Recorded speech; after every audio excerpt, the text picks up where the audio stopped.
தாய் என்று கொடுத்த முத்தங்கள் கூட உன் கிள்ளல் போல சுகமாயில்லை.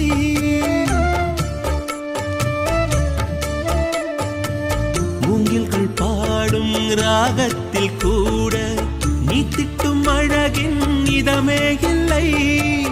உன் பேச்சில் தெரிக்கும் எச்சில் துளி மோட்சத்தை அடைய சொல்லும் வழி. நான் ஆலயம் சென்று பார்க்கிறேன், அங்கு சாமியும் சாயலிலே என்னை பாட வைத்த பேசும் பூவே உன்னை எண்ணி வாழுகின்றேன்.